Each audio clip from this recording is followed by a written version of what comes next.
ఎవరి బతుకు వాళ్ళది, ఎవరి కాపురాలు వాళ్ళవి. నిలదీస్తే నీ సంసారం నీకు దక్కుతుంది, లేదంటే నీ చదువు నీకు దక్కుతుంది. ఏం కావాలో నువ్వే తేల్చుకో.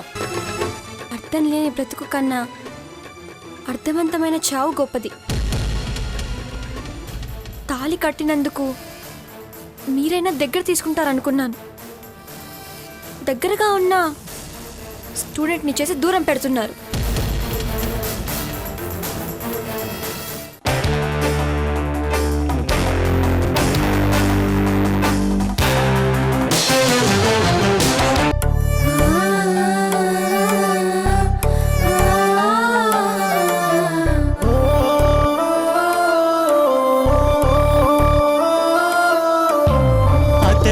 ఒక శిఖరం మనిషి బంగారం, మమతే అతని వరం, ప్రేమకు ప్రాకారం. సగము తనువు సదికిచ్చాడు, శిరమున గంగను మోశాడు. కరళజ్వాలను మింగినవాడు పరుల కొరకు తల వంచాడు. పరమశివుని తలపించాడు. శిఖరం శిఖరం శిఖరం శిఖరం శిఖరం శిఖరం శిఖరం శిఖరం.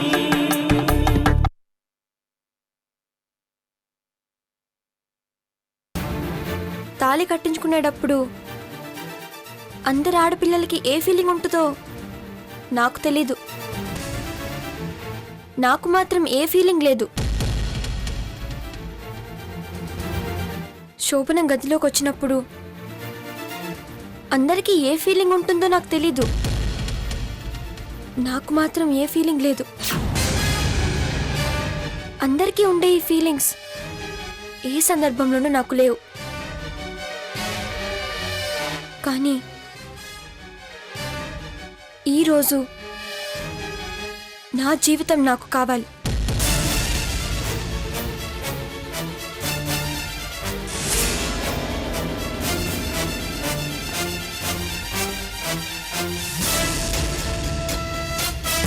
ఏ రోజు మీరు నా మెడలో తాళి కట్టారో ఆ రోజే మీరు నా జీవితం అయిపోయారు. మీరు వద్దనుకుంటుంది నన్ను కాదు, నా జీవితాన్ని.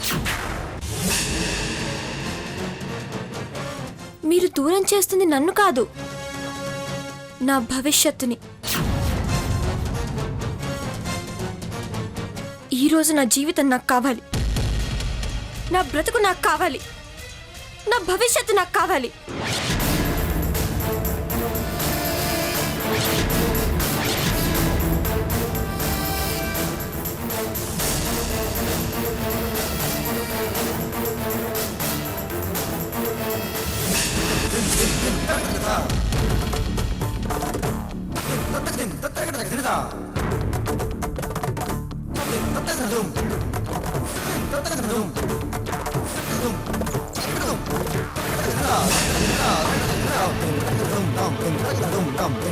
వెళ్తున్నారేంటి?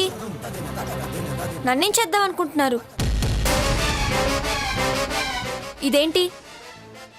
తాళేగా, మీరు కట్టిందేగా. ఆ రోజు మీరు ఇష్టం ఉండి కట్టారో లేదో నాకు అనవసరం. నేను మాత్రం ఇష్టపడి ఇష్టంగానే కట్టించుకున్నాను. మీ పెద్ద భార్య చెప్పిందనేం కాదు. నా ఇష్టంతో, మీ మీద నాకున్న ఇష్టంతో ఇష్టపడి తాళి కట్టించుకున్నాను. మీరు నాకు కావాలి, మీ భార్యగా నా హక్కులు నాకు కావాలి.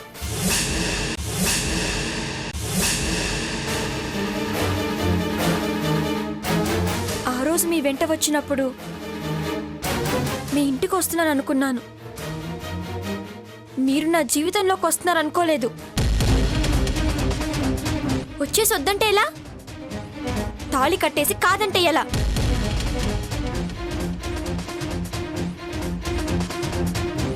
ఇది నా మార్కులకి మీరిచ్చిన గోల్డ్ మెడల్ కాదు, తాళి. తాళి అంటారు దీన్ని. 10 మందికి చెప్పే మీకు దీని గురించి చెప్పాల్సిన అవసరం లేదనుకుంటాను.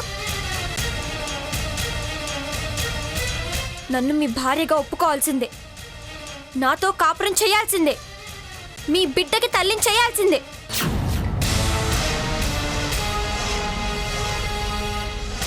నా బిడ్డకి నువ్వు తల్లి అవుతావనో ఈ ఇంటి గౌరవం నిలబెడతావనో నేను నీ మెళ్ళ తాళి కట్టలేదు. మరెందుకు కట్టారు? నా తప్పు లేకపోయినా నా వల్ల ఒక కుటుంబం ప్రాణాలు తీసుకోకూడదని నేను నీ మెళ్ళ తాళి కట్టాను. ఏ ఉద్దేశంతో కట్టినా తాళి తాళే, భార్య భార్యే. అక్షరం నేర్పించినందుకు మాస్టర్గా మీకెంత హక్కుందో, తాళి కట్టించుకున్నందుకు భార్యగా నాకు అంతే హక్కుంది. ఆ హక్కుతోనే అడుగుతున్నాను. మీరు నాకు కావాలి. నా జీవితం నాకు కావాలి. ఇస్తాను. నీ జీవితం నీకే ఇస్తాను. ఎక్కడికి? ఇది నా ఇల్లు. నేనెక్కడికి రాను. ఇక్కడే ఉంటాను. వదిలేండి.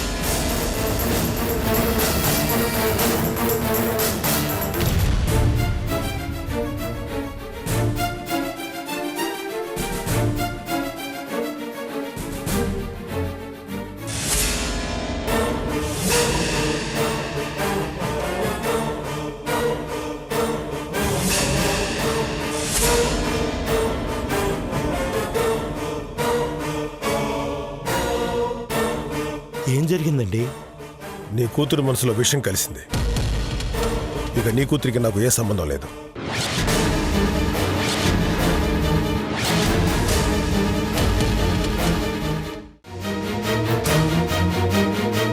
ఏంటండి, తాళి కట్టి నాకు సంబంధం లేదంటే ఎట్లాగా?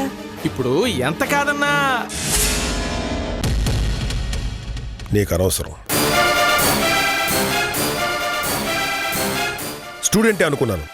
చదవడానికి పుట్టిందనుకున్నాను. చదివించే బాధ్యత తీసుకున్నాను. మానసికంగా ఇంత దిగజారిపోయిందని తెలియక నేను చేసిన తప్పిది.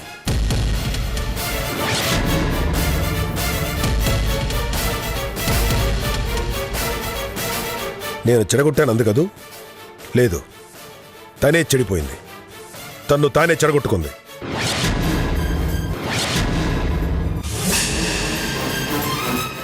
శారీరకంగా కాదు, మానసికంగా.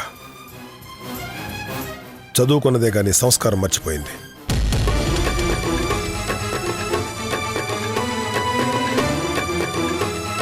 వద్దు రామయ్య, ఈ విషవృక్షం నా ఇంట్లో ఉండటానికి వీల్లేదు.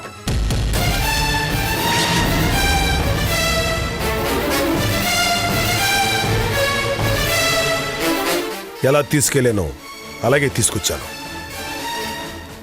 ఇలాంటి దాని బాధ్యత తీసుకొని జీవితంలో చాలా పెద్ద తప్పు చేశాను. అన్నీ చెప్తున్నారు, అసలు జరిగిందేంటో చెప్తే. అలాంటి మాటలు చెప్పడానికి నా మాట కూడా సిగ్గుపడుతుంది. తన్నే అడగండి.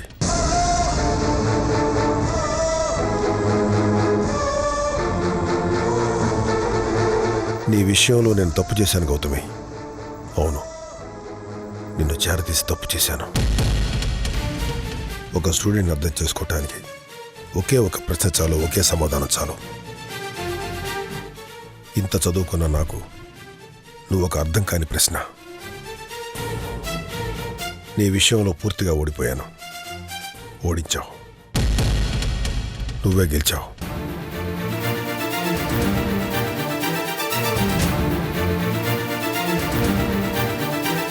చూడండి, తాళి కట్టి తప్పు చేశాను కాబట్టి ఏ శిక్ష అనుభవించడానికైనా నేను సిద్ధంగా ఉన్నాను.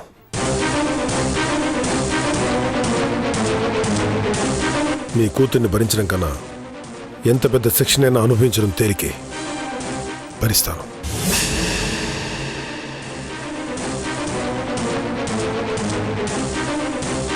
రామయ్య, మీరు వెళ్ళగలిగినంత దూరం వెళ్ళండి.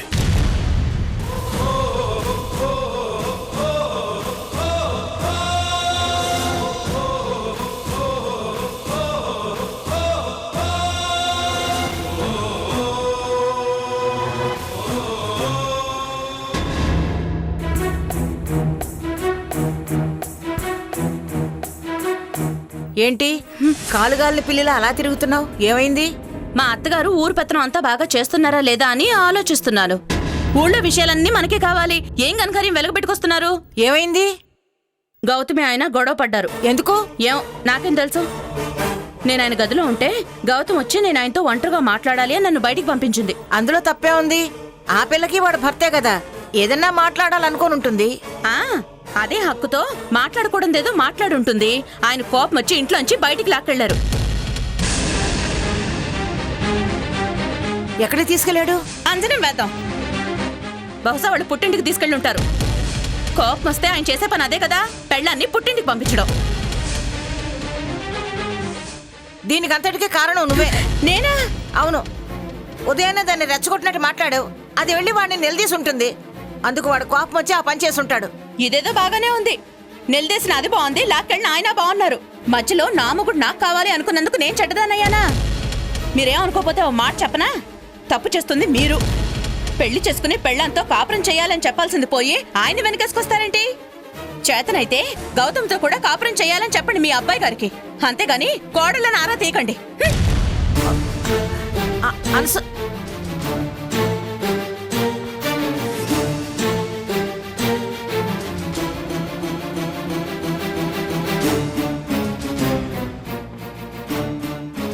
ఈశ్వర్, గౌతమి ఎదురా? తీసుకొచ్చిన చోటే వదిలేసి వచ్చానమ్మా. అంటే వాళ్ళ ఇంట్లో వదిలేసి వస్తున్నావా? అసలు నువ్వేం చేస్తున్నావో నీకేమన్నా అర్థమవుతుందా? నాకు నేను బాగానే అర్థమవుతున్నానమ్మా. ఈ ఇంట్లో ఉండేవాళ్ళే వాళ్ళని వాళ్ళే అర్థం చేసుకోలేకపోతున్నారు.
ఏం జరిగింది చెప్పవే? ఏం జరిగింది? దేవుళ్ళలాంటి మనిషి అలా విసిరేసిపోయాడంటే అంత తప్పు ఏం చేశావే? ఒరే ఒరే, ఎందుకురా అంత కోపం? చెప్తుందిలే. ఏంటే చెప్పేది? అడుగుతుంటే కనీసం ఉలుకో పలుకోలేదు. దీనికి భయం పోయిందమ్మా. ఈ నాన్నంటే భయం పోయింది, ఇల్లంటే భయం పోయింది, బ్రతుకంటేనే భయం పోయింది. లెక్క లేకుండా పోయిందమ్మా దీనికి.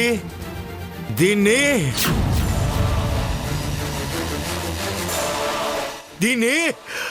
ఒరే రావుడు, ఆగ్రా, ఆగు, ఆగు.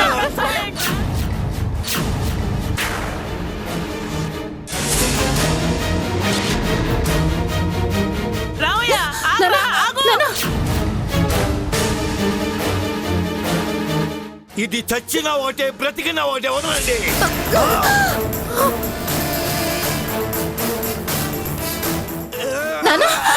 ఏంటన్నా నువ్వు? ఏం జరిగిందో ఏంటో కనుక్కోవా? ఏం కనుక్కోవాలి? ఏం కనుక్కోవాలి? ఈవిడి గారు చేసిన ఘనకార్యం మాటల్లో చెప్పడానికి మాట కూడా సిగ్గుపడుతుందని ఆయన చెప్పలా?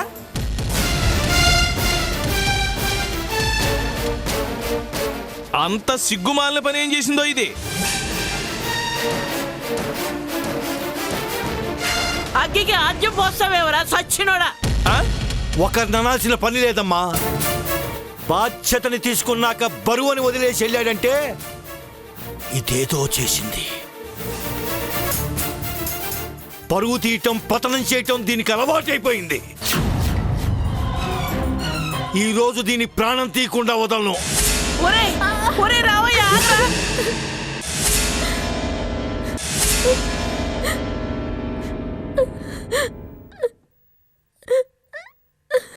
చనిపోతున్నాను నాన్న.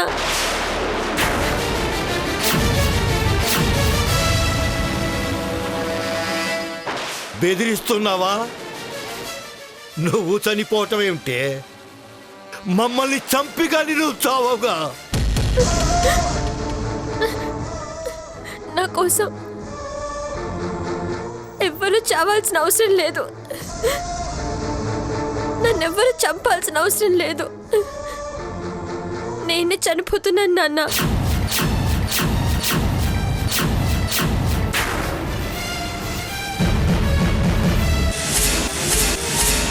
చస్తానని తెలిసే ఈ పని చేశాను నాన్న. చచ్చా కూడా బ్రతకాలని ఈ పని చేశాను.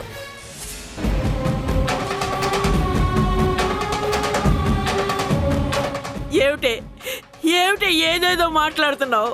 ఏమైంది నీకు? నువ్వు చచ్చిపోవడం ఏమిటే? గౌతమి, ఏం మాట్లాడుతున్నావి? నువ్వు చనిపోవడం ఏంటక్క? ఏంటే ఏడ్చింది చాలు, చెప్పేది సరిగ్గా చెప్పి చావు. నువ్వు చనిపోవటం ఏమిటే?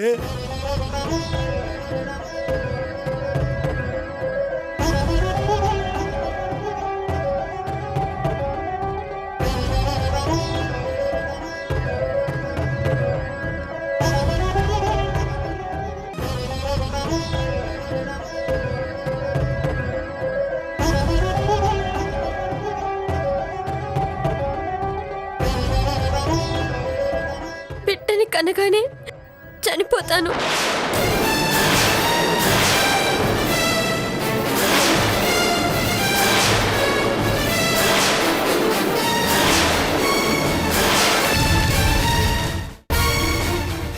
బిడ్డను కని చనిపోవడం ఏమిటే? ఎవరు చెప్పారే నీకు?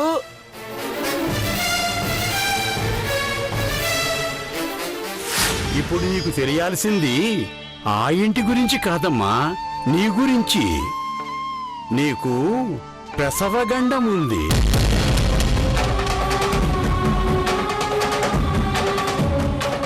నువ్వు గర్భం దాల్చిన నాటి నుంచి మృత్యువు నిన్ను వెంటాడుతూ ఉంది.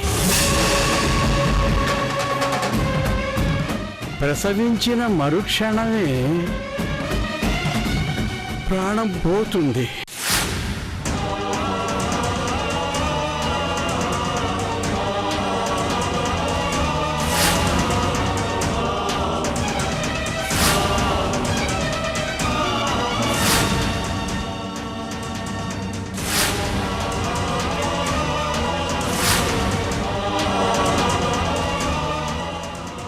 ఏమిటి తల్లి ఇది? నీకింత అర్ధాయుష్ రాశాడేమిటి ఆ దేవుడు? కానీ అమ్మని కావాలి. ఏ ఇంటికో పోయి అర్ధాంతరంగా పోయి వాళ్ళని ఇబ్బంది పెట్టే కన్నా మాస్టర్ గారికి బిడ్డనిచ్చి నా మాతృత్వాన్ని ఆయనకి గురుదక్షిణగా ఇవ్వాలనుకున్నాను.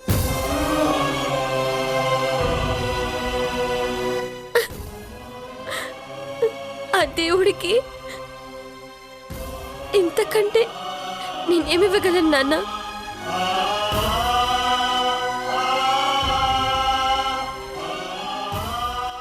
అంతే.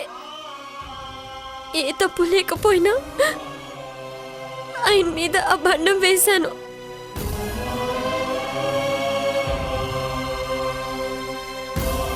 ఈ స్టూడెంట్ చేయకూడని పని చేసి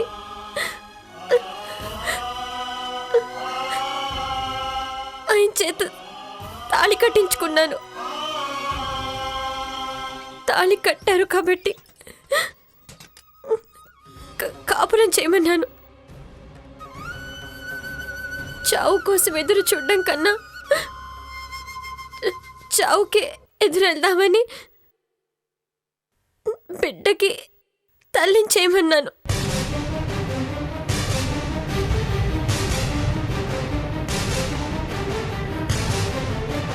అందుకే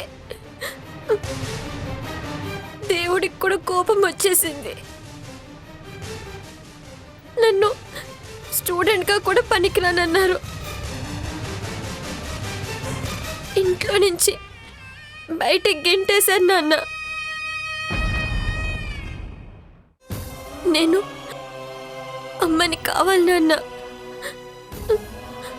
అమ్మ అని అనిపించుకునే చావాలి.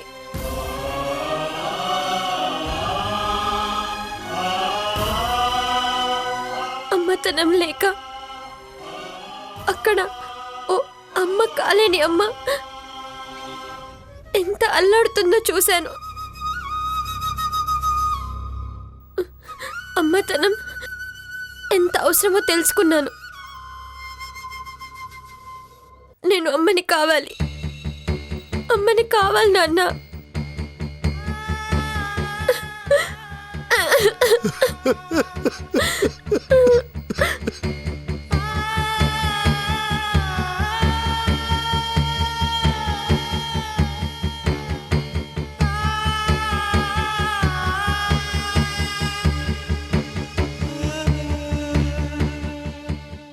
సర్లేండి, మీరు తినండి. ఇప్పుడేమొద్దు అనసూయ. వద్దంటే ఎలా? బయట వాళ్ళ గురించి బాధపడి మమ్మల్ని బాధ పెడతారా ఏంటి? మీరు తినండి. ఎవరు బయట వాళ్ళు?